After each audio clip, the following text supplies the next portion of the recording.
As the world is grappling with a number of challenges like the rise of populism, unilateralism and other issues, former Foreign Affairs Minister Dr. Nkosazana Dlamini Zuma says Africa must be self-sufficient. We should look at our national interest and see how it's served by relations and bilateral relations globally.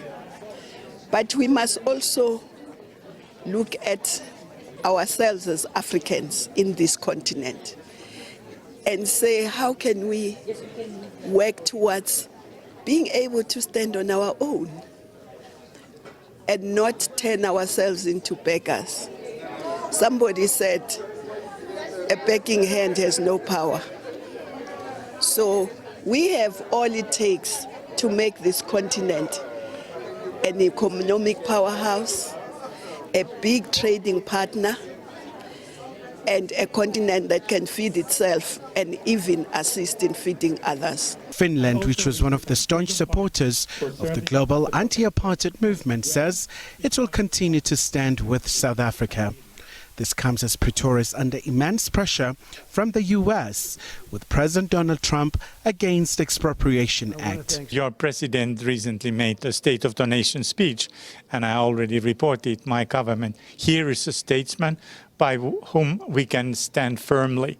We share the same values with South Africa. So from north to south, all together, this partnership is really remarkable. And one can see already that our former President Martti Ahtisaari and President Ramaphosa were already earlier banking on this road with the same values, with the same goals of inclusion, equality, that our both societies today are based on.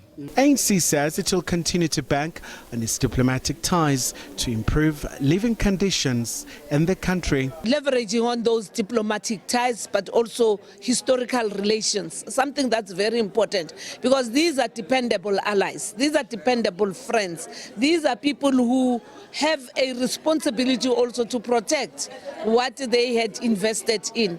And as we deal with what Comrade President has raised, the party also has to strengthen the party-to-party relations as well as people-to-people. Being here at Freedom Park is again bringing the people of Finland amongst the people of many nations, because that's what you have. Some of the Finnish families who are honored say they'll always cherish South Africa, and they include former Finnish President Martti Ahtisaari.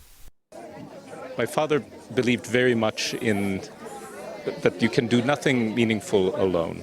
If you think that you can do everything in a project alone, you might as well go find a new project. And in this sense, the team, in many ways, he would often say that Africa, and particularly Southern Africa, gave him his first chance. Our role, as you know, we serve as a permanent reminder in South Africa that the freedom that we enjoy today was not free. But we do that so that we learn from the mistakes of the past to chart a better future. But we also realize, as you are saying, that the world is still going through turmoil. And this past historical moments can be a lesson for the current challenges, that if we come together as nations, as humanity, we can overcome the challenges. Pretoria and Helsinki are determined to continue working together in achieving peace, respect for human rights and economic development all over the world. Khumalo, SABC News, Pretoria.